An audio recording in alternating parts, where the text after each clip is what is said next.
Muito bem. Bom dia a todos. Hoje nós teremos o prazer de receber em nosso OncoWebinar a doutora Sandra Gomes Dias. Eu queria agradecer de antemão, doutora Sandra, pelo tempo, né, por dispensar alguns minutos com o nosso seminário. Vou falar brevemente sobre a doutora Sandra. Ela é graduada em Ciências Biológicas pela Universidade Estadual de Campinas, na Unicamp. Ela realizou seu mestrado também na Unicamp e posteriormente, seu doutorado na USP, sob supervisão do Dr. Igor Polikarpov. E hoje, a doutora Sandra ela é pesquisadora do Laboratório Nacional de Biociências, LNBio, e sobre a pesquisa realizada lá, que nós ouviremos hoje, ela falar sobre o seu trabalho. Então, doutora Sandra, queria agradecer muito o tempo dispensado para poder falar um pouquinho com a gente. E é isso. Então, nos próximos minutos, teremos o prazer de ouvir sobre o trabalho desenvolvido por lá. Certo, Robson. Obrigada pelo convite. Obrigada, Gabriela, pelo convite. É um prazer conhecer vocês.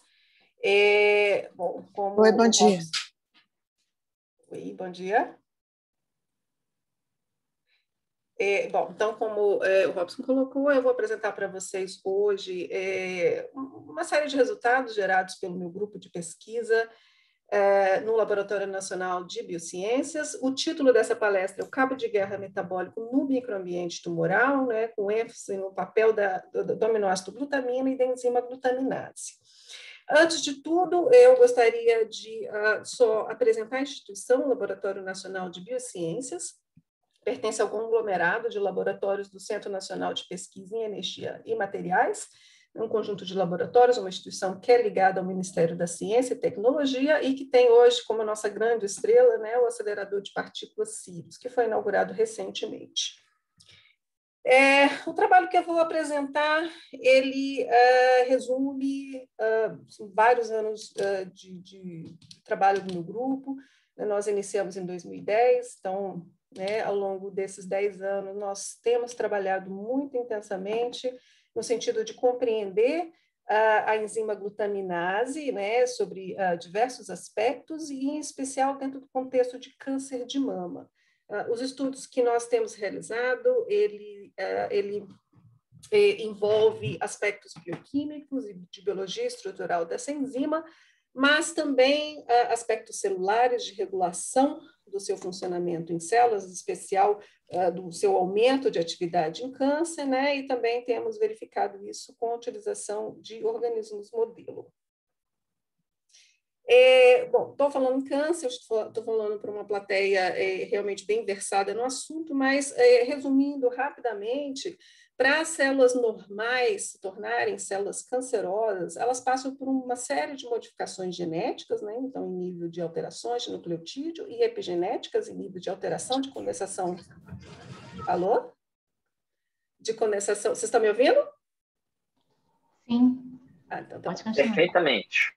Então, alterações de condensação da cromatina, que dita o perfil de expressão gênica, e o fenótipo de uma célula. Então, através de alterações genéticas e epigenéticas, você pode levar, esses processos podem levar à ativação de oncogênese, perda de supressores tumorais, que no conjunto fazem com que células que eram então normais, passem a proliferar independente de sinais, para fazê-lo, de sinais proliferativos, passem a ficar insensíveis aos sinais que o organismo manda para poder parar de proliferar, adquirem a capacidade de resistir à morte celular programada ou apoptose, e, além disso tudo, também começam a invadir os mecanismos de morte por senescência, e assim se tornam imortais. Devido a esse conjunto de alterações, são chamados de marcos da transformação tumoral, essas células podem crescer de maneira desordenada, formar massas tumorais. Eventualmente, essas células adquirem a habilidade de induzir a formação de novos vasos sanguíneos, e um conjunto de células pode, eventualmente, evadir essa massa celular inicial, né, chamado de tumor primário, adquirir a habilidade de escavar pela matriz extracelular, né, então migrar, invadir, e pode, em algum momento, adquirir a capacidade de invadir esses vasos sanguíneos, podendo cair na circulação, migrando para diferentes partes do corpo, próximas ou distantes desse tumor primário, gerando um fenômeno muito importante, que é chamado de metástase. Junto com esse conjunto de alterações no comportamento das células que eu descrevi, já tem sido cada vez mais descrito alterações no metabolismo de nutrientes que são particularmente importantes, né? Então, resumindo uma literatura grande e poucas palavras, sabe-se que células quiescentes, elas consomem glicose no sentido de converter glicose em piruvato e oxidar esse piruvato plenamente no ciclo do ácido tricarboxílico ou o ciclo de Krebs, com o objetivo de produzir o máximo de energia. Células altamente proliferativas, como as células de câncer, além de captar mais glicose, por os motivos que eu vou explicar à frente, convertem boa parte desses carbonos glicolíticos em lactato, que é secretado. E isso acontece mesmo na presença de oxigênio. Um fenômeno que foi descoberto por Otto Warburg, em 1920, e foi chamado de glicólise aeróbica ou efeito Warburg. Bom, sabe-se hoje que o ciclo do ácido tricarboxílico ele é importante para células proliferativas, como as células de câncer, porque provê metabólitos que são usados em vias biosintéticas, e essas células precisam dessas vias altamente ativas, porque elas estão constantemente duplicando a sua biomassa. Então, a evasão de piruvato na forma de lactato, a evasão de metabólitos do ciclo do ácido tricarboxílico, um fenômeno chamado de cataplerose, levaria então à diminuição do funcionamento desse ciclo, e, como eu disse, ele é importante para células proliferativas. É nesse sentido que muitas células tumorais passam a ser dependentes da metabolização do aminoácido glutamina, o aminoácido mais abundante na corrente sanguínea. Glutamina é extremamente versátil e contribui para o ácido tricarboxílico na forma de alfa-cetoglutarato, um fenômeno então chamado de anaplerose do ciclo do TCA.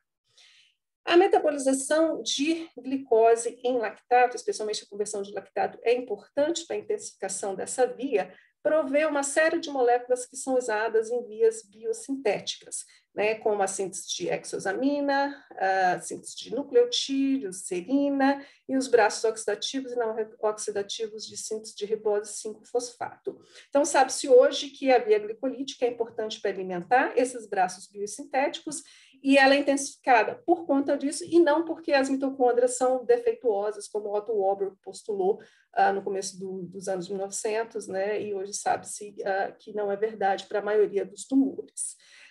O consumo de glutamina, como eu já coloquei, contribui via alfa-cetoglutarato para a anaplerose do ciclo do TCA, e esses carbonos de glutamina vão ser extremamente importantes para a produção de citrato, que contribui para a síntese de lipídios, também vai gerar intermediários para a síntese de nucleotídeo, e isso aqui é uma área mais nova de pesquisa, mostrando que glutamina contribui para o funcionamento do ciclo da ureia em muitos tipos tumorais, um processo que é importante para a fixação de nitrogênio nessas células. Então, espero ter convencido vocês que células de câncer são ávidas consumidoras de glicose e muitas delas ávidas consumidoras de glutamina. Isso é importante, então, para a síntese de ATP, para a síntese de intermediários metabólitos que vão levar à produção de ácido nucleico, membranas lipídicas, novas proteínas, o que é extremamente importante para a duplicação de biomassa, né, o que é crucial para as células que estão proliferando, e também contribui para a síntese de moléculas redutoras que são importantes para o balanço redox. Essas características, então, contribuem para o fenótipo proliferativo das células tumorais.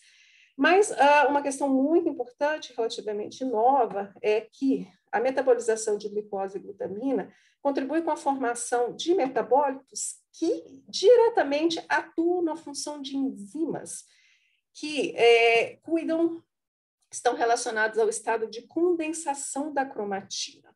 Em específico, a metabolização de glutamina em alfa-cetoglutarato conversa com o fenômeno de transição epitélio-mesênquima, que está relacionado ao ganho, né, de características mesenquimais e aí portanto, características móveis, de mobilidade, um processo que está relacionado, então, à progressão tumoral com ganho de agressividade.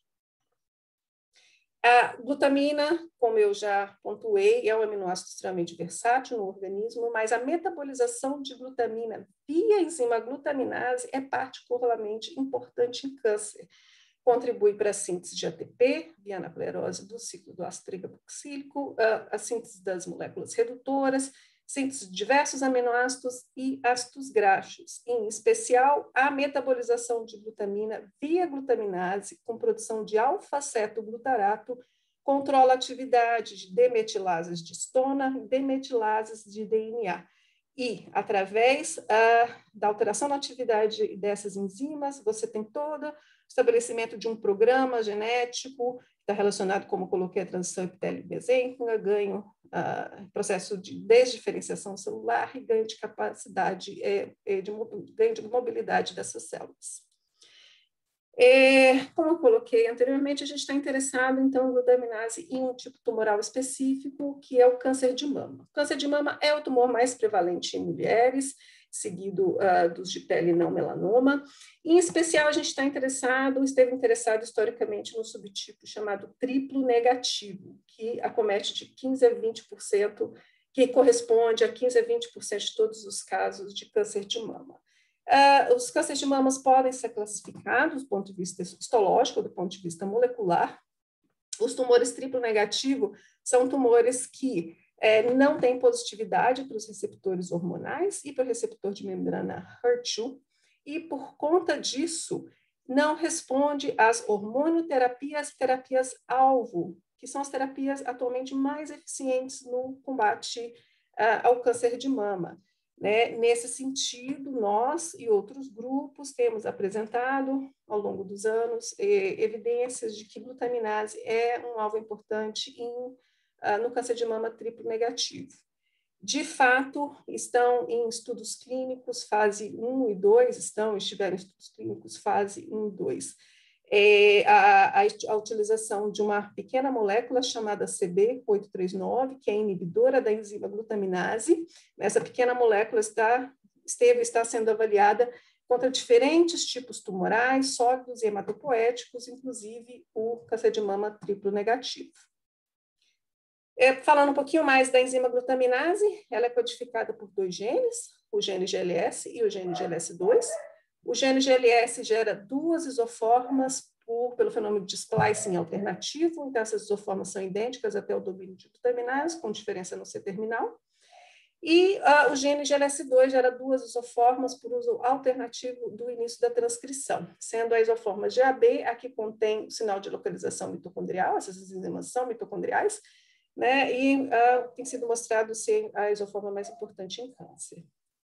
O gene GLS, a proteína GLS, tem sido mostrado ao longo desses anos, está sob o controle de diferentes oncogenes, isso tem sido mostrado pelo nosso trabalho e o trabalho de outros laboratórios, e é consenso que ela tem uma função protumoral nítida. GLS2, no contrário, foi mostrado estar sob a regulação do fator de transcrição P53, que é um supressor de tumor, e para alguns tipos tumorais, como hepatocarcinoma e glioblastoma, foi mostrado ter ação supressora tumoral por si. Nós desafiamos esse conceito, vou mostrar mais à frente, mostrando que GLS2 é protumoral em câncer de mama. A minha jornada com glutaminase começou ainda durante o meu pós-doc na Universidade de Cornell. Nós estávamos estudando o papel de uma pequena GTPase da família das ROS. Essas GTPases, elas ciclam entre o estado ativado, quando associado com GTP, e o estado inativado, quando associado a GDP.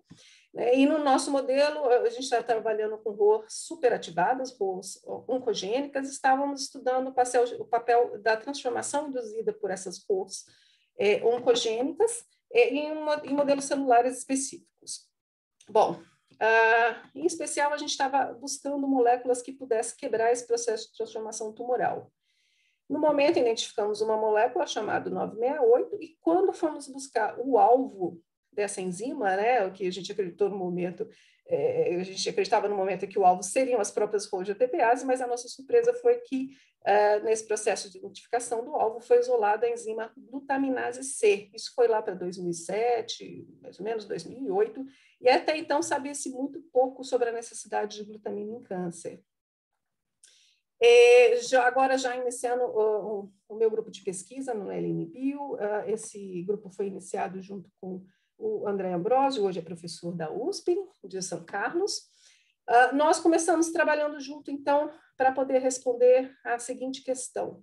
Até então, a literatura que existia sobre bioquímica de glutaminase dizia que em células elas seriam dímeros inativos e na presença de fosfato a gente teria a formação de tetrâmeros ativos. E a gente queria entender esse mecanismo molecular de ativação induzido por fosfato. Resolvemos a estrutura cristalográfica da glutaminase, a primeira estrutura cristalográfica, aqui em verde o domínio de glutaminase, em amarelo o domínio N-terminal, e a gente deveria ter aqui o domínio de C-terminal, só que ele é desestruturado na proteína. Olhamos para essa estrutura tetramérica, ávidos para entender por que o tetrâmero é mais ativo que o dímero e não encontramos absolutamente nenhuma resposta. Fizemos caracterizações dessa estrutura, mas uma descoberta interessante, apesar de que a gente não entendia exatamente o porquê, foi da existência de um loop parcialmente desordenado, que nós chamamos de gate loop, na boca do sítio catalítico. A gente deu esse nome de gate loop, porque a gente achou no momento que ele funcionaria como uma espécie de tampa, né, desse sítio catalítico.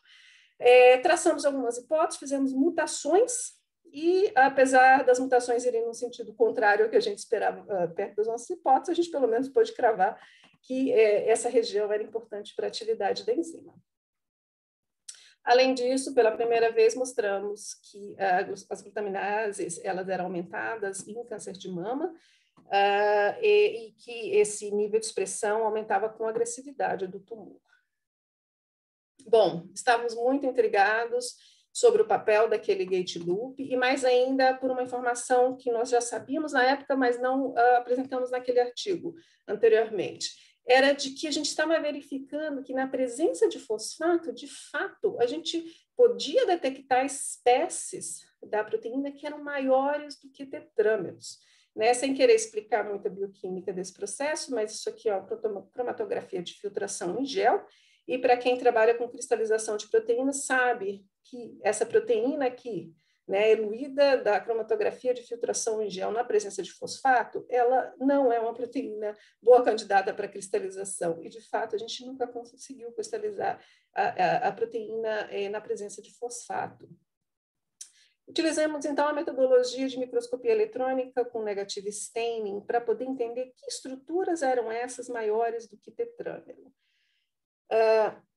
Aí realizamos, além da observação visual dessas estruturas, realizamos uma série de estudos bioquímicos, docking, crosslink, seguido de espectrometria de massa, para propor um modelo de associação dos tetrâmeros para a formação desses polímeros que a gente estava vendo na microscopia eletrônica, que eram induzidos pela presença do fosfato.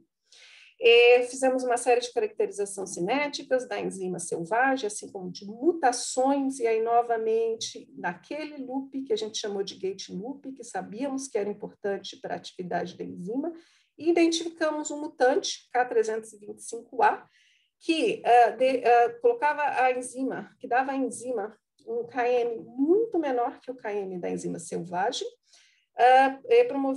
fazia com que a enzima tivesse uma taxa de turnover maior e, principalmente, dava à enzima uma eficiência catalítica muito grande, mesmo na ausência de fosfato, e formava essas estruturas poliméricas muito longas que a gente visualizava na microscopia eletrônica.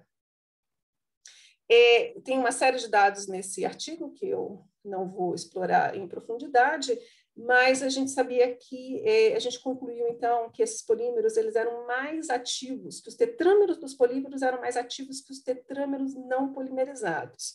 Tá? Isso principalmente porque, dada a utilização de, por exemplo, de uma pequena molécula chamada BPTS, nós cristalizamos a estrutura da proteína cristalizamos a proteína com BPTS e mostramos por microscopia eletrônica que ele dissolvia esses polímeros. Então, inibia a enzima, passava por dissolver esses polímeros. O tempo passou, o CNPq recebeu um microscópio chamado Titan Cryos, e com ele nós pudemos, então, finalmente resolver a estrutura desses polímeros, usando a técnica de cryo-EM. Né? A estrutura foi resolvida pelo professor André Ambrosio, e o que nós finalmente verificamos era que essa é a estrutura real desses polímeros, né? Não a estrutura que nós havíamos proposto com base nos dados bioquímicos que nós tínhamos e a visualização por microscopia eletrônica com negativo stain. Então, a gente acreditava que eram duas fitas de tetrâmeros, os tetrâmeros estariam associados pelo seu eixo maior, né? E aí enrolados um no outro, formando um eixo helicoidal. Isso não estava certo. De fato, os tetrâmeros se associam lado a lado, fazendo contatos com o seu domínio de glutaminase. Então, fazendo uma história longa, complexa, tentando torná-la o mais simples possível. Essa aqui é o mapa de densidade Coulomb da enzima glutaminase na sua forma polimérica. Nós tínhamos aqui a estrutura parcialmente completa, com o domínio N-terminal e o domínio C-terminal. Nós podíamos ver esse domínio N-terminal em algumas das imagens filtradas, né, obtidas pela técnica de cryo-EM, mas como provavelmente esse N-terminal ele tem uma heterogeneidade posicional muito grande, não foi possível definir a estrutura para ele. Mas podemos muito claramente, com uma resolução global de cerca de 3 angstroms, definir o domínio de glutaminase e finalmente compreender o mecanismo de ativação induzido por fosfato. Esse mecanismo de ativação, eu vou resumir ele aqui nesse filme que eu vou mostrar. Para isso, esse filme foi montado com o estado inicial inativo. No estado inicial inativo tem uma pequena molécula associada aqui, e essa é a região do gate loop, que agora a gente chama de activation loop. Então, é importante notar, então, essa região estruturada, que tem esse posicionamento na estrutura inicial, que é inativa, e como que isso aqui vai modificar em relação à posição final, que é a estrutura ativa, o tetrâmero, dentro do polímero. Então, esse é a variação dos estados, que nós estamos ilustrando aqui com esse filme, no estado inicial.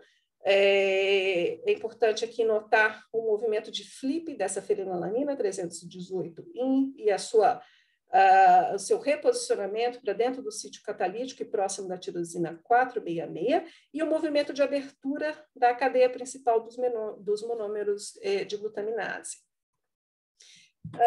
Sem entrar nos detalhes do mecanismo catalítico, por favor, acreditem em mim quando eu digo que a tirosina 466, assim como a lisina 289 e a serina catalítica 286, formam uma tríade de aminoácidos importantes para a catálise. E nós podemos compreender que, isso aqui é a estrutura cristalográfica da proteína na sua forma inativa. Está inativa porque está ligada com um inibidor, o CB839, que está na clínica, como eu já coloquei mais para trás. Nessa estrutura, então, você vê a fenilalanina 318, uma posição de interação com esse composto, e a tirosina 466 nessa posição que está sendo mostrado aqui. O que acontece com o posicionamento desses resíduos na estrutura, então, ativa, que é o tetrâmero dentro do polímero? Você tem, como eu coloquei, o reposicionamento do activation loop, com aproximação. Aqui tem alteração na numeração, porque essa aqui é a sequência de camundongo, essa é a sequência humana, mas essa aqui é a fenilalanina 318, que fez o flipping para dentro da estrutura, e decorrente desse flipping, ela entra numa situação de p-stacking com a tirosina 466 ou 471. E esse p-stack nós estamos propondo é extremamente importante para fazer contatos polares com resíduos da tríade catalítica e colocar esses resíduos em posição de catálise. Aqui é um mapa de densidade Coulomb para esses resíduos, né, os resíduos-chave do mecanismo que a gente está propondo, e nós verificamos uma densidade que pode ser facilmente explicada pela interação com o íon fosfato. Né? Finalmente, agora pela primeira vez, mostrando exatamente como o fosfato leva à ativação da enzima.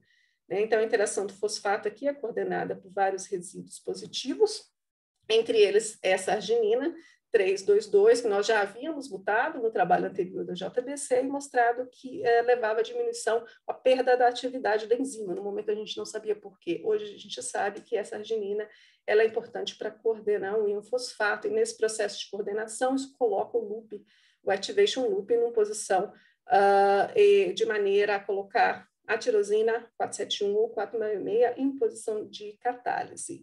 Além disso, como eu havia colocado, nós temos importantes movimentos na cadeia principal do tetrâmero, quando comparado o estado tetramérico inativo e o estado tetramérico ativo, que acontece dentro dos polímeros, e com esse movimento da cadeia principal dos monômeros do tetrâmero, são criadas finalmente as superfícies de polimerização, né? Então, nesse movimento do loop, de maneira a colocar os resíduos de catálise em posição para catálise, você tem uma movimentação da cadeia principal dos monômeros, isso cria a superfície de polimerização, né? Nós fizemos uma série de mutações nessa superfície de polimerização, finalmente podemos mostrar aqui, com essas mutações, a gente quebrava a capacidade da enzima de polimerizar e, consequentemente, a gente não entende exatamente como, consequentemente, a gente afetava a atividade enzimática da proteína, né? Então, nos mostrando que a formação desses polímeros não é só uma consequência do reposicionamento do loop de ativação, mas ele, por si, ele é importante para estabilizar esse estado ativado. Bom, então, são todos estudos in vitro com a enzima purificada. E em células? Essas estruturas se formam? Essa é uma questão que a gente tem perseguido já há alguns anos. Tem uns 3 anos, a pesquisadora Marília Dias, do grupo, ela verificou o seguinte: esse aqui é o perfil de imunomarcação de glutaminase em células. Quando a gente tem glutamina, pleno glutamina no meio de cultura, a gente tem esse perfil de imunomarcação mais difuso, coincidente com mitocôndrias, mas muito curioso, quando a gente removia a glutamina, o perfil de marcação ganhava essas características de fibrilas, né, longas fibrilas no citoplasma das células. Aqui, mostrando isso de uma maneira dinâmica, o meio de cultura é removido e é adicionado meio contendo ainda glutamina ou meio sem glutamina, e a gente observa ao longo de 2 horas que quando a glutamina é removida, e aqui a gente está utilizando GAC expresso em quimera com EGFP, a gente observa a formação dessas estruturas alongadas dentro da célula.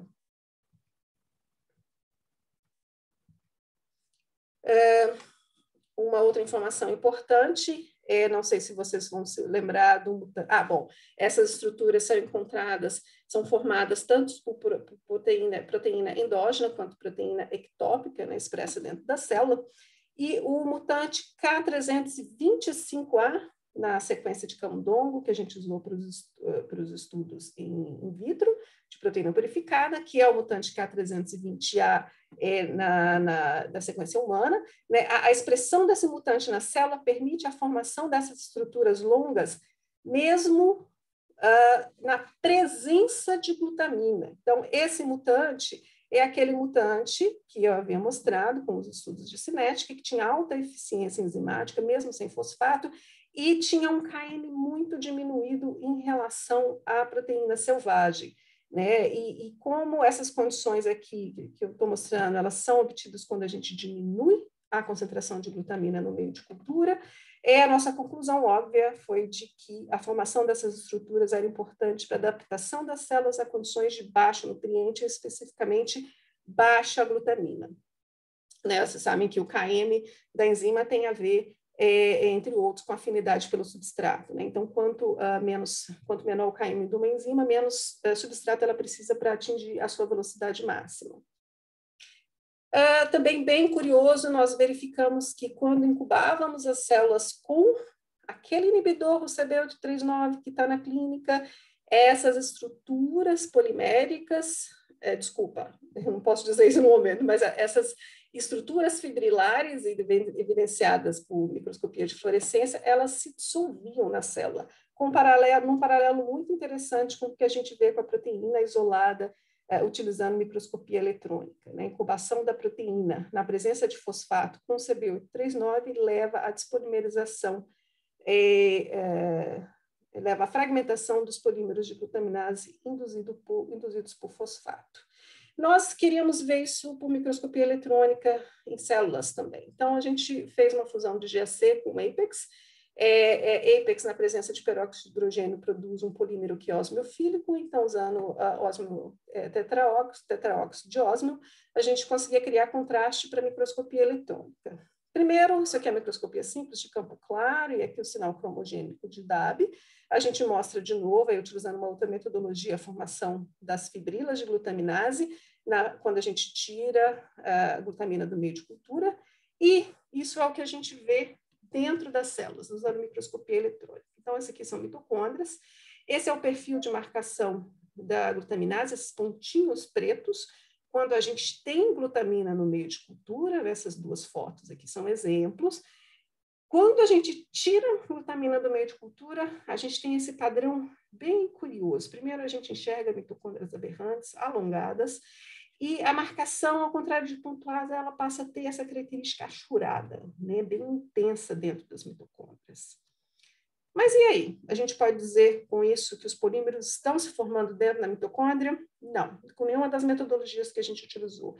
Para, de fato, ver as estruturas, a gente está utilizando uma técnica muito sofisticada, poucos laboratórios no mundo a fazem, que é Cryo-Focused Ion Beam Electron Tomography. A gente conseguiu a colaboração com a doutora Julia Marmi, do EMBL de Heidelberg, e a gente quer, com essa metodologia, se der certo, ver esses polímeros, né, esses oligômeros maiores do que tetâmeros nas células. É uma metodologia bem complexa, mas ela envolve a preparação de lamelas celulares, que devem ser finas o suficiente para serem transparentes por elétrons, e essas lamelas, então, são submetidas à microscopia eletrônica, com rotação da amostra, e depois a utilização de série de programas e modelos matemáticos extremamente complexos, seria possível reconstituir, então, a estrutura desses polímeros dentro da mitocôndria das células. Nós temos resultados ainda muito preliminares enviados em abril, onde, quer dizer, com os quais... Eita.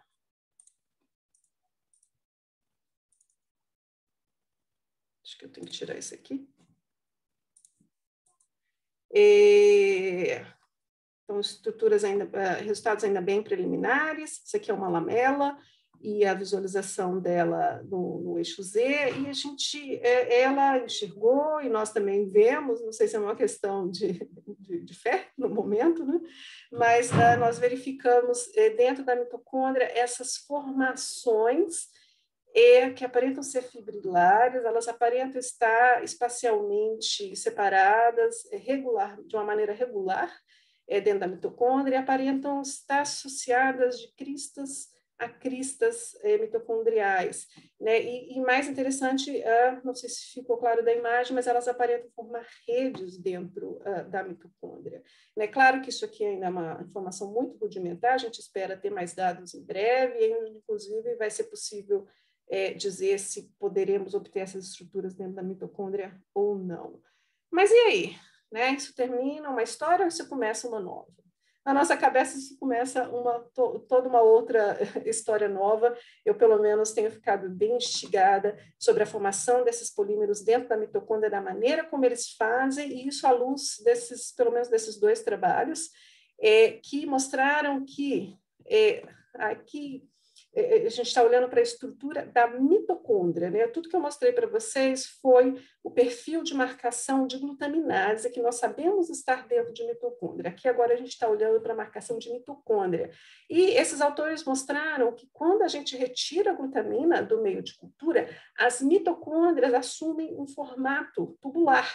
Eles não explicaram exatamente como glutamina conversa com isso, mas envolveram mostrar a importância de proteínas que estão envolvidas nos eventos de fusão e fissão mitocondrial, tá? Mas sem dizer exatamente como glutamina conversa com elas, e mais, mostraram que essas mitocôndrias alongadas, elas são protegidas de mitofagia, que seria induzida pelo processo de starvation, né? E, além de tudo, essas mitocôndrias preservam a capacidade de sintetizar ATP e, no conjunto, são importantes para a sobrevivência das células em condição de privação de nutrientes. E o que eu me pergunto é, existe alguma relação direta, então, entre a formação desses polímeros altamente organizados dentro da mitocôndria e esse elongamento mitocondrial? Será que esses polímeros teriam a ver, então, com o processo de proteção de mitofagia? E pensando em câncer, transpondo em câncer, será que a formação desses polímeros, proteção de mitofagia, aumento de sobrevivência celular em situação de privação de nutrientes, né? Sabe-se que essas células no core de massa tumoral, células que são um pouco irrigadas, são células que muitas vezes acabam ganhando características de maior malignidade, né? Acabam se tornando mais agressivas, frequentemente resistem aos tratamentos quimioterápicos. Então, será que polimerização de glutaminase e alongamento mitocondrial conversam para aumentar a sobrevivência, estariam relacionados com a progressão tumoral em si? Bom, são as questões, então, que decorrem desses resultados.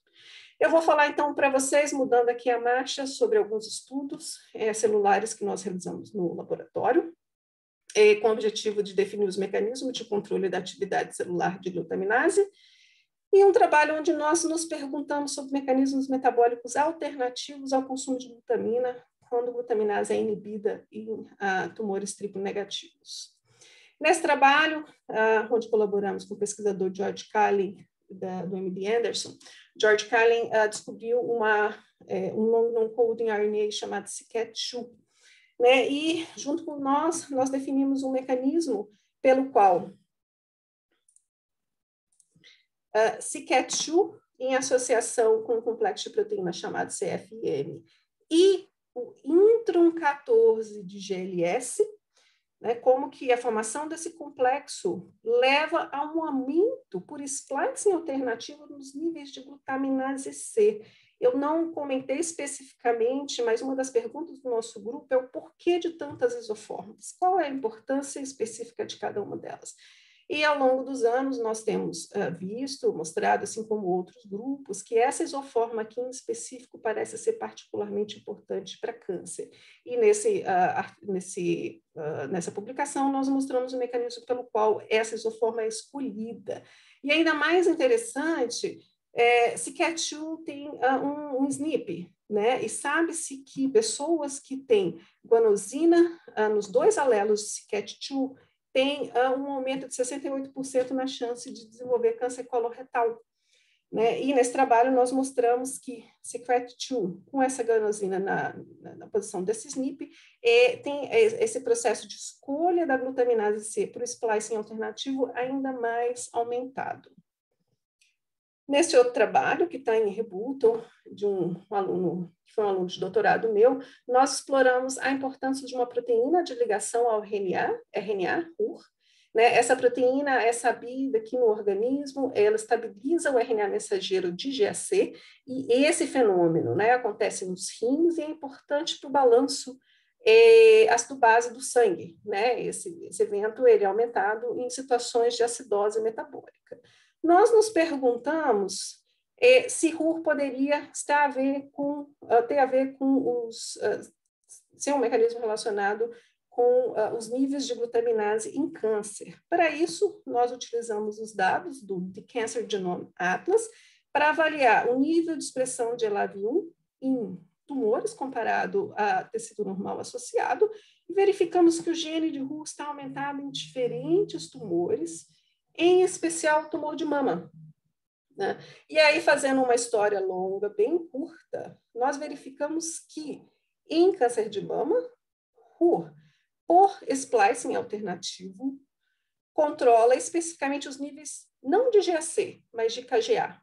E quando nós fizemos o knockdown de RUR, nós propiciamos a escolha da isoforma GAC, o que tornou as células de tumor mais dependentes da enzima glutaminase e mais dependentes do metabolismo de glutamina via glutaminase. E eu estou tentando resumir aqui isso nesses dois gráficos, onde a gente mostra que o knockdown de RUR, que no caso foi induzido nas células, associado ao tratamento com CB839, tem efeito sinergístico no sentido de diminuir proliferação e invasão celular em células de câncer de mama. Nós, por um tempo, estivemos instigados com a pergunta sobre mecanismos de compensação metabólicos à parada da metabolização de glutamina via glutaminase. Todos sabemos que o metabolismo é extremamente plástico, existem várias vias alternativas e não seria loucura supor que a supressão de uma via pode acabar sendo compensada por outras vias. Né? Então, nós nos perguntamos isso em relação aos tumores triplo-negativos, que, como eu coloquei anteriormente, são tumores definidos como particularmente sensíveis à inibição de glutaminase, né? Existe literatura mostrando isso. Nós tratamos uma série de linhagens de câncer de mama triplo-negativo com o inibidor CBU39 e verificamos que, enquanto algumas são realmente muito sensíveis, outras nem tanto. Nós investigamos os mecanismos moleculares dessa resistência ao tratamento de CB839 e verificamos que essas células resistentes, elas passam a depender da oxidação de ácidos graxos na mitocôndria, né? Um fenômeno que depende de duas proteínas, carnitina palmitoiltransferase 1 e 2, que são proteínas relacionadas ao processo de intake de palmitato dentro da célula. Né? Um dos resultados que nós mostramos também é que tumores de mama com baixa expressão de GLS, eles têm uma maior expressão de carnitina palmitoiltransferase 1 e 2.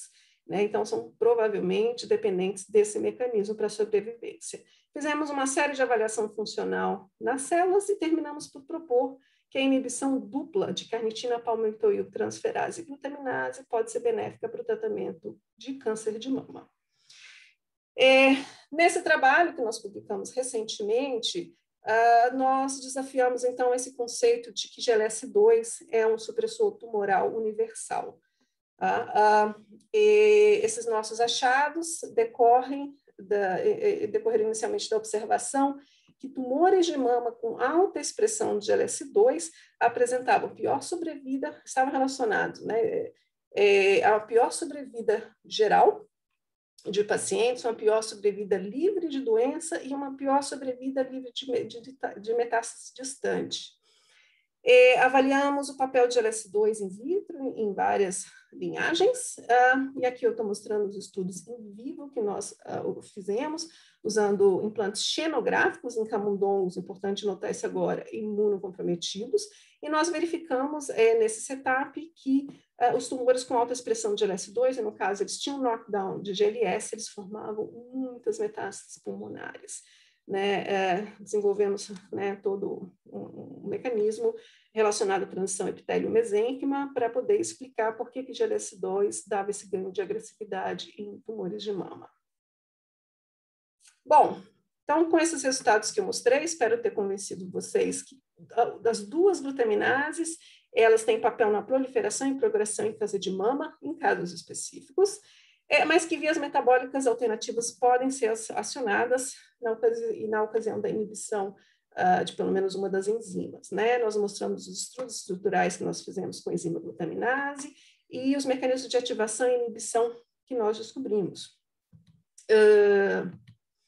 Por fim, a glutaminase é regulada em diferentes níveis nas células. Eu estou mostrando aqui 2 trabalhos em específico, onde mostramos que essa regulação envolve no cold RNA CAT2 e proteínas de associação RNA com COR. E agora, qual que é a nossa próxima fronteira? Que é o que vai conversar com o título desse seminário em específico. Como eu coloquei para vocês, nós estamos interessados em um dos marcos da transformação tumoral, que é a alteração no metabolismo de nutrientes. Né? Hoje em dia, eu estou muito interessada em como esse marco conversa com 2 outros chamados marcos emergentes da transformação tumoral, que é o fato de que o câncer em si, né, vários tumores são decorrentes de processos inflamatórios, mas o câncer em si, ele é considerado por muitos uma doença inflamatória. Há quem, né, fale que o câncer é uma doença que é uma cicatriz, né, uma ferida que nunca termina, que nunca cicatriza, e esse processo, então, de inflamação induzida pelo tumor, ele conversa com outro marco, que é o fato de que os tumores, para existirem, eles tiveram que evadir o ataque do sistema imune. E nós estamos interessados nessa triangulação, então, uma alteração no metabolismo do tumor, as trocas metabólicas no microambiente, conversam, então, com o processo inflamatório dirigido por câncer, como que isso está relacionado à resistência a destruição pelo sistema imune. Isso aqui é assunto para uma aula de pelo menos 1 hora, mas resumindo, né, de uma maneira bem simples, é sabido que as trocas metabólicas entre as células de câncer no microambiente e as células do sistema imune infiltradas propiciam um ambiente tolerogênico, ou seja, essas trocas induzem a supressão do sistema imune. Em linhas bem gerais, o alto consumo de glicose e glutamina pelas células de câncer depletam, então, essas fontes de carbono que são importantes para as células imunes e levam à geração de dejetos metabólicos. Essas duas coisas no conjunto impedem tanto a ação das células do sistema imune como propiciam fenótipos que são tolerogênicos. De uma maneira geral, sabe-se, então, que há um conjunto de células que têm ação antitumoral clara, como as células T citotóxica, as T-helpers do tipo 1, os macrófagos M1. Por outro lado, as células do sistema imune que têm ação tolerogênica e podem até propiciar a progressão tumoral, né, como T-helpers do tipo 2, macrófagos M2, as T-regulatórias, as células derivadas, as células supressoras derivadas de mieloide. Queria chamar agora a atenção para poder explicar os nossos próximos poucos slides, né, que são trabalhos que estão em progresso. Eu queria chamar a atenção para esse trabalho, que foi publicado em 2018, onde, usando os dados do The Cancer Genome Atlas, né, você tem informação de várias ômicas para mais de 10 mil tumores de 33 tipos tumorais diferentes. Então, usando essas informações, mais os dados sobre vida de paciente, esses autores cunharam a existência de 6 tipos de infiltrados imunes nas massas tumorais. Não vou descrever todos eles, mas eu vou chamar a atenção para 2, que é o interferon gama dominante, que tem a menor taxa macrófago linfócito, ou seja, mais infiltrado linfócito em relação ao macrófago, alta capacidade proliferativa, alta heterogeneidade intratumoral, os mais altos níveis de macrófago M1 e células T citotóxicas. Vou chamar a atenção também para um subtipo que é chamado de linfocídio depleted, que tem, ao contrário desse aqui, alta taxa macrófago linfócito, uma proliferação moderada e uma heterogeneidade intratumoral moderada. Bom, nós nos perguntamos se GLS e GLS2 poderiam, de alguma forma, implicar no perfil de células imunes infiltradas, né, nesses tumores. Para isso, nós fizemos um estudo in silico para poder gerar as nossas hipóteses. Nós utilizamos, então, os tumores que foram separados entre alta e baixa expressão de GLS e alta e baixa expressão de GLS2 e, aplicando o algoritmo do trabalho anterior que eu comentei, nós verificamos que tumores com alta expressão de GLS tinham um enriquecimento no subtipo C2, qual que era esse mesmo? O interferon gama dominante, que é caracterizado por uma maior taxa de linfócito macrófago, uma alta assinatura de macrófago M1, alta proliferação, frequência de células T citotóxicas e maior diversidade de T-cell receptors, né? Uma leitura de alta imunogenicidade desse tumor. Em contrapartida, os tumores com alta expressão de GLS2, eles tinham um enriquecimento no subtipo C4, que é o segundo que eu chamei a atenção. Ele, diferente do C2, é depletado de linfócitos e tem uma assinatura de macrófago mais proeminente, com TH1 suprimido e alta resposta M2. Agora, olhando para uma outra classificação, provida por essa revisão aqui de baixo, onde eles cunharam o termo de Tumor Immune Microenvironment, né? Eles descreveram aqui, né, numa dualidade, né, que é, antes de tudo, só didática, né, que você tem tumores que têm alta frequência de células TCD8, TH1, alta assinatura de interferon gama, e por conta disso, acredita-se que tumores com esse perfil seriam responsivos às novas terapias, né, chamadas de terapias de immune checkpoint blockade, né, com anti-PD1, anti-PDL1, anti-CTLA4, né, que são imunoterapias que têm revolucionado o tratamento de alguns tipos de câncer. Em contrapartida, você tem tumores, né, esses tumores que eu acabei de descrever, eles foram chamados de tumores hot, e tem tumores que são chamados de tumores cold, né, tem um perfil bem diferente com alta prevalência de células mieloides em relação às células linfocíticas e baixa imunogenicidade. Nós, então, temos a proposta, baseada em análise in silico, de que tumores com altos níveis de GLS seriam do tipo hot, enquanto tumores com altos níveis de GLS2 seriam do tipo cold. E o que você sabe sobre o metabolismo de glutamina via GLS? E o fenótipo e atividade de células do sistema imune, né? Tentando mastigar um trabalho bem complexo, ele falou de uma maneira bem simples. Sabe-se que a inibição de glutaminase com CB839, que é um inibidor específico do GLS, ele não inibe GLS2, tá? Então, utilizando esse inibidor em modelos, isso aqui foi um estudo feito em um modelo de sepse, não é em câncer, mas usando esse inibidor, os autores verificaram que a inibição de glutaminase, ela promoveria a conversão de células T helper do tipo 17 para TH1 e promoveria a atividade efetora das células T citotóxicas. Então, olha que curioso, inibir glutaminase, aí, né, isso é uma extrapolação, potencialmente no microambiente pode propiciar fenótipos mais tumoricidas. Com relação aos macrófagos, esses outros trabalhos mostraram que, de novo, a inibição de glutaminase com CB839 despropiciaria o macrófago do tipo M2, que é um macrófago tolerogênico, né, muitas vezes mostrado contribuir para a progressão tumoral, e favoreceria o macrófago tumoricida do tipo M1. E o que se sabe sobre o metabolismo de glutamina via GLS2 e o fenótipo atividade de células do sistema imune? Nada. Isso é toda uma informação que a gente pretende, então, contribuir com os nossos trabalhos. E as perguntas que a gente faz por que essas duas enzimas impactariam de maneira diferente o microambiente? Em princípio, a gente não tem ideia. Isso tem a ver com metabolização de glutamina? As duas são glutaminases.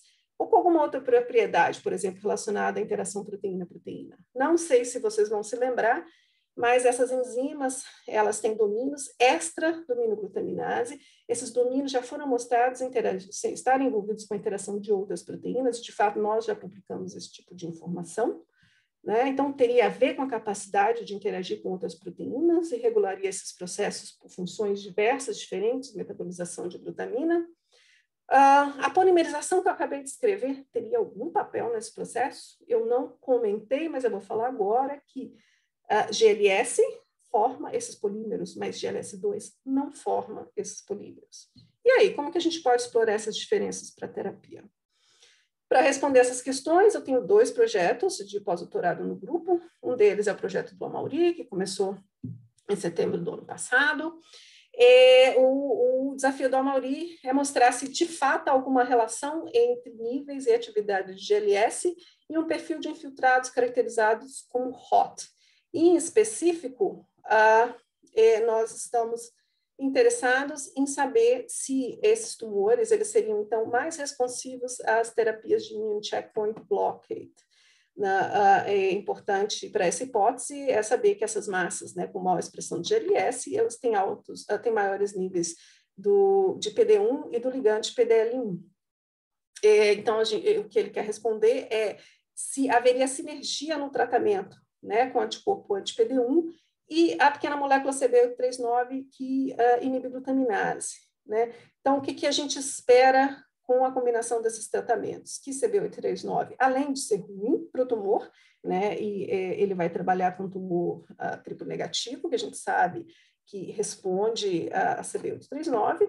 Então, além de ser ruim para o tumor, a gente espera que vai ser disponibilizado glutamina no microambiente, e glutamina é importante para a proliferação de linfócitos. E, além disso, eu acabei de mostrar que a inibição de glutaminase via CB839 nas células do sistema imune, né, propiciariam fenótipos tumoricidas, como TH1, ação efetora de células T citotóxicas e macrófago do tipo M1. Né, para os estudos dele, diferente do nós fizemos até no momento, nós vamos trabalhar com implantes ortotópicos singênicos, então vamos trabalhar com camundongos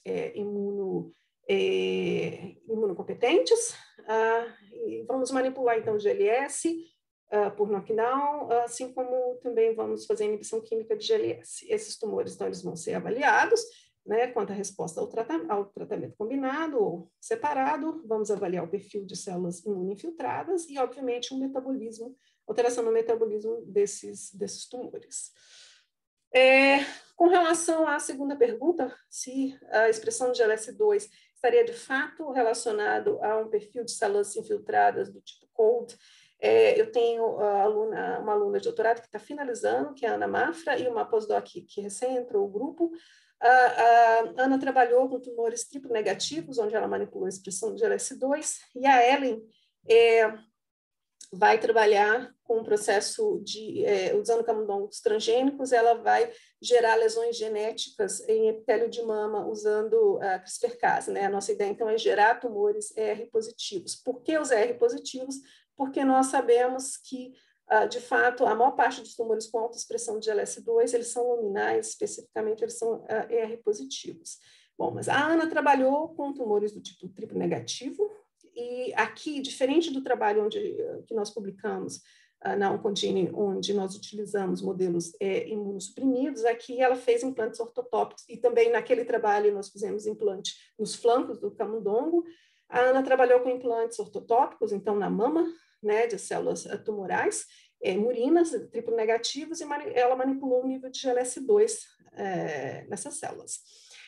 Nós confirmamos nesse modelo também que tumores com alta expressão de GLS2, no caso a isoforma GAB, eles crescem mais, eles são mais pesados, e talvez a descoberta mais interessante que a Ana fez foi quando ela fez cortes histológicos desses tumores, e ela verificou que todos os tumores que têm expressão de GLS2, e aqui usando uma coloração bem específica chamada tricômico de Manson, ela verificou que esses cortes tumorais, eles tinham alta presença de fibra de colágeno, indicando grandes áreas de cicatrizes com fibroses, né? Havia também várias dessas marcações amareladas aqui, que indicam, dão sinais de hemorragia, e também tínhamos essa marcação mais amarronzada, toda essa avaliação histopatológica foi feita pela Ellen, que é uma histologista de mão cheia, né? Então, elas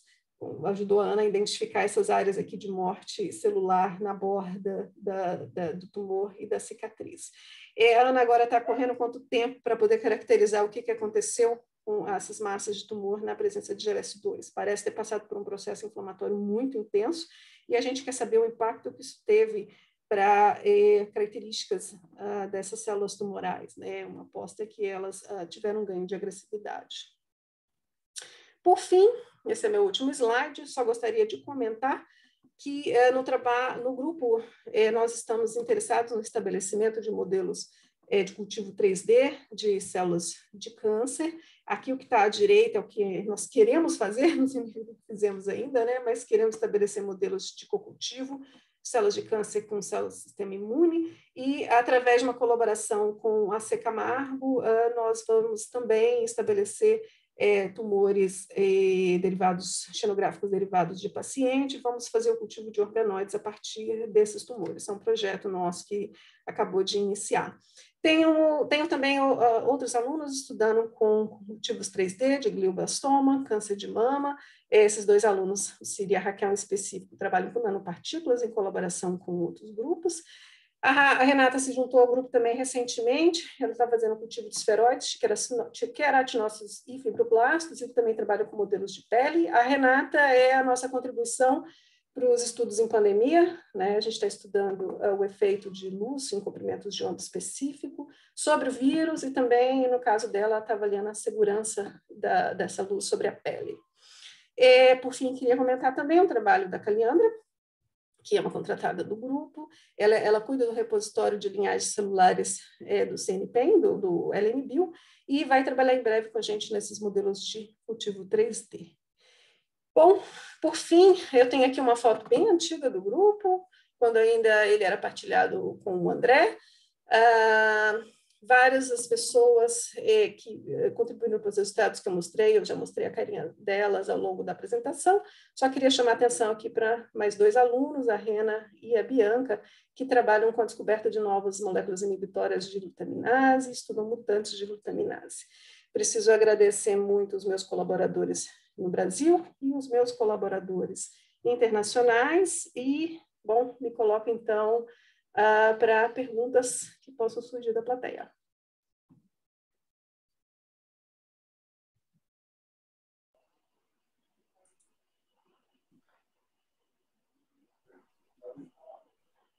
Muito bem.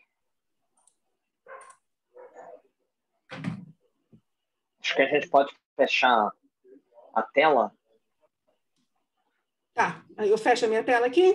Acho que pode fechar sim, Sandra, que aí a gente, se for necessário, né, alguma pergunta específica Deixa eu ver endereçar aqui. isso, a Stop gente... share. Ok. Pronto.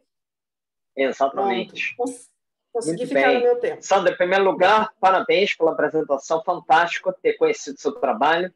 Realmente foi muito legal ter assim todo uma translação, vamos dizer assim, do que acontece lá com a in vitro, proteína purificada até chegar no paciente com análise in sílico, in vivo, com modelo animal. Eu acho que esse é um modelo de pesquisa perfeito. Eu vou ver o que tem de perguntas aqui no chat. Eu acho que a primeira pergunta foi do Dr. Elaine Sobral. Ela perguntou se CB839 já foi usado em humanos, clinicamente, alguma circunstância. E perguntou também... Peraí, deixa eu voltar aqui no chat. Ela perguntou também se existe alguma associação entre angiogênese e GLS ou GLS2. O CB839, ele tem um nome agora que é telaglenastat, ele ainda está em estudos clínicos, fase 1 e 2. E já tem, eu acho que os estudos iniciaram em 2012, 2011, então já são uns 8, 9 anos de estudos clínicos. Ainda não entrou na clínica, né? Eu acredito que ele tem aí mais alguns anos de estudos para ser aprovado ou não. Ele tem sido estudado em diferentes tipos tumorais, e principalmente em combinação com outras terapias-alvos ou quimioterapias vigentes, né, para o tratamento desses tumores, né? Mas ainda não entrou na clínica. Sobre a pergunta de angiogênese. Papel de glutaminase em angiogênese.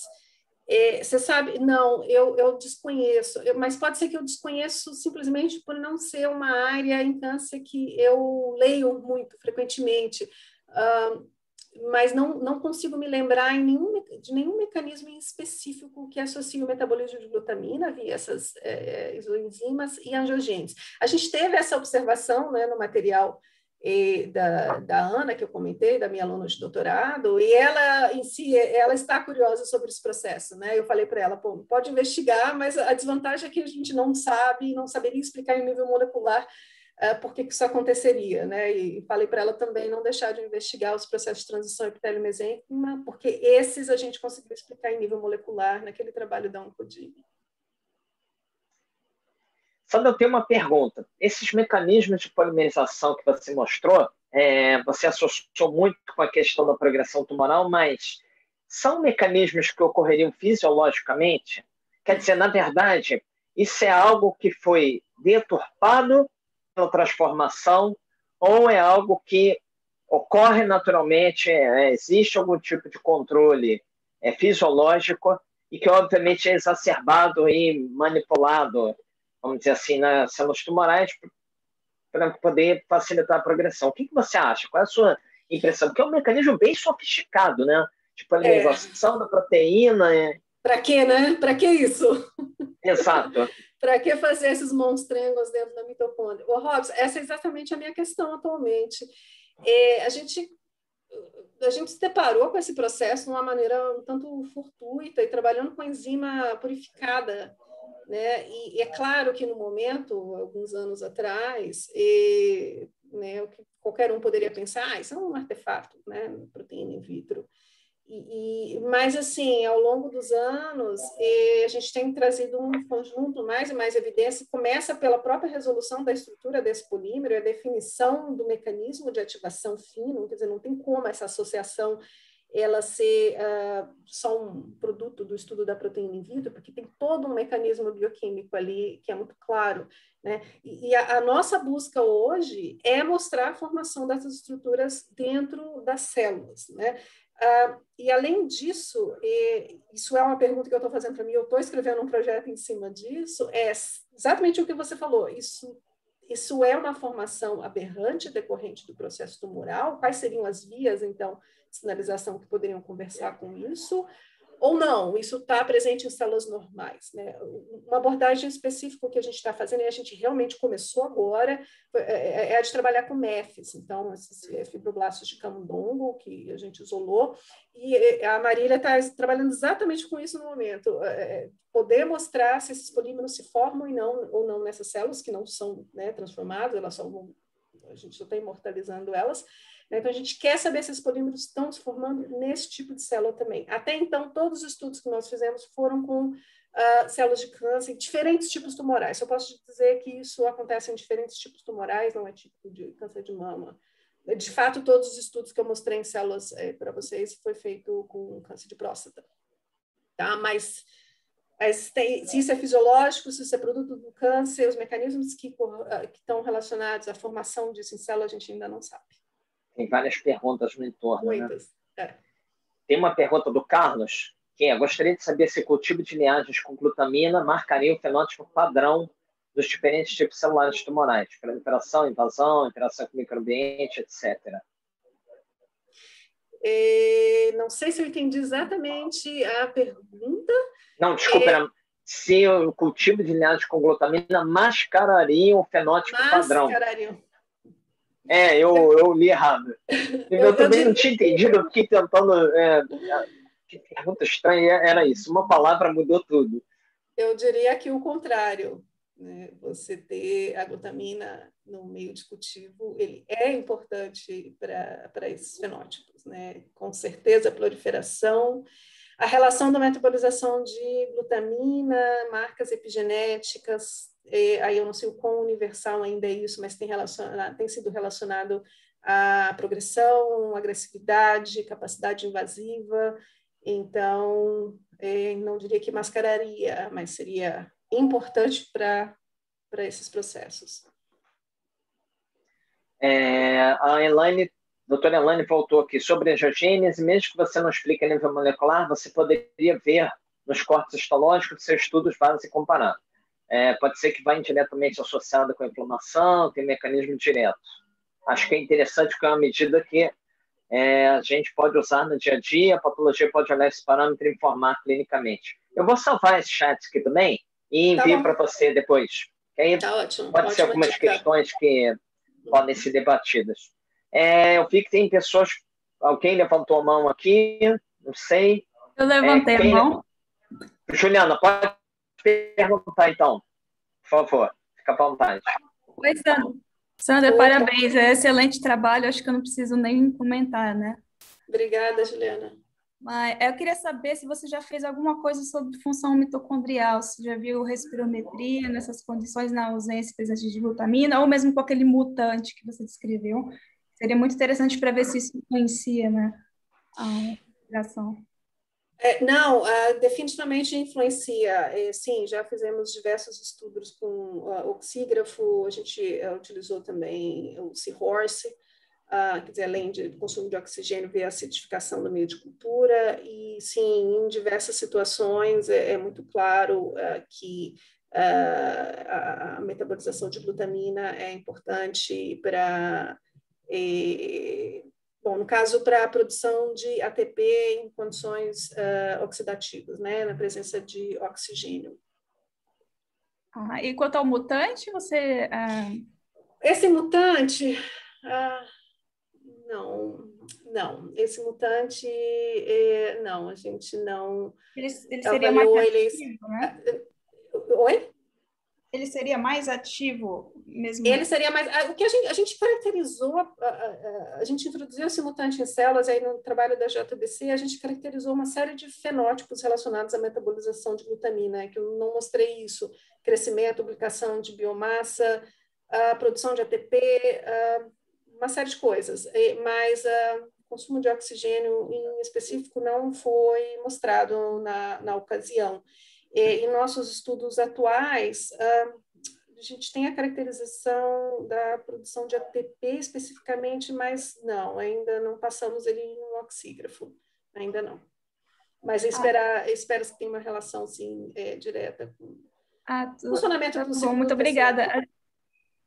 A gente tem uns dados mostrando que infecção com dengue reduz a oxidação de glutamina na mitocôndria. A gente tem uns interesses, a gente poderia conversar depois? Lógico, lógico. Tá bom.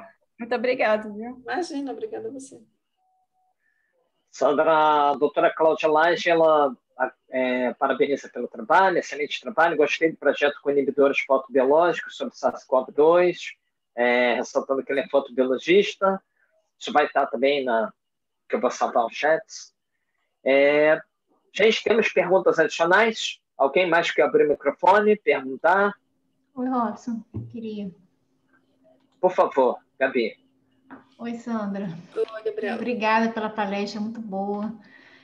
Eu fiquei me questionando lá no início, quando você comentou que, na verdade, o metabolismo da glutamina e a glicólise, elas não são mutuamente exclusivas, né?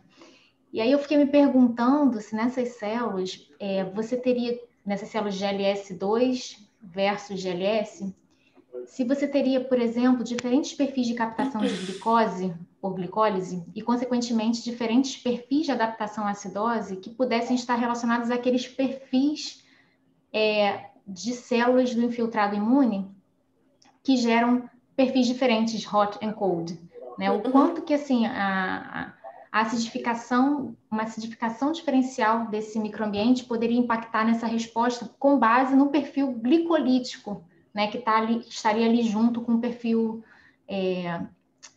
de captação de glutamina.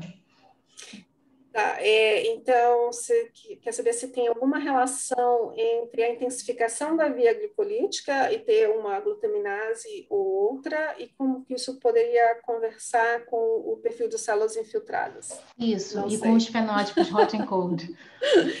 Então, não sei, esses projetos eles acabaram de começar, eles estavam ainda só na minha cabeça, né, sendo articulados, e eles estão sendo colocados na prática agora. A gente espera poder, com os modelos que a gente está desenvolvendo, poder responder esse tipo de questão, né, com as análises metabólicas que a gente vai fazer das massas, dos interstícios. A gente realmente espera responder isso. Se de antemão eu poderia prever, não, desconheço, mas é um ponto interessante. Se de fato existe uma conversa entre glicólise e glutaminose, isso é regulado em diversas maneiras dentro da célula, mas se ter GLS ou GLS2 de maneira diferencial influenciaria. Não é um negócio difícil de medir, a gente poderia dar uma olhada assim. A pergunta inicial, assim, eu acho que eu fiz duas perguntas misturadas. Assim, a minha curiosidade era: esses dois perfis de captação de glutamina diferentes via GLS2 e GLS, eles estariam associados a perfis glicolíticos distintos? Preferenciais, então, mais ou menos, né? Porque isso pode impactar na acidose do microambiente e, consequentemente, nas células. E a acidose vai, sim, que são mais adaptadas, né? Vai afetar o comportamento, a ativação das células infiltradas, com certeza. Pode ser uma boa hipótese, eu não havia pensado. A gente pode testar in vitro. Em princípio, se impacta na acidose, eu acho que a gente nunca fez esse experimento. E aí, se for verdade, pode ser um bom, né, pode começar a puxar um fio da meada para explicar a potencial ação diferencial dessas duas isoformas, né, no microambiente imune. De novo, né, são suposições baseadas em estudos publicados e avaliações em si. Né? Agora a gente precisa, na bancada, mostrar que essa relação de fato existe. Entendi.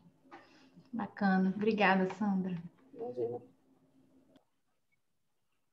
Bem, eu creio que não temos perguntas adicionais.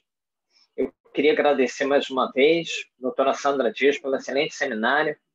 Sandra, eu envio depois link da sua palestra na nossa página do YouTube, aí você vai ter acesso a outras. Se você quiser colocar o seu e-mail aqui, eu acho que quem eventualmente quiser conversar depois, ter tido vergonha aqui porque daí a pessoa anota. E eu queria agradecer, então, bastante a sua apresentação. Foi muito boa, realmente excelente. Quem sabe, no futuro próximo, a gente consegue ter um novo contato aqui no programa de oncologia. Pronto. Quem quiser, seu chão. Vou salvar aqui agora. Pronto. Muito bem.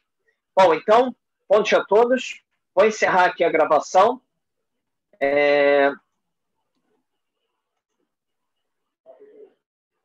E, mais uma vez, Sandra, super obrigado. Parabéns pelo trabalho.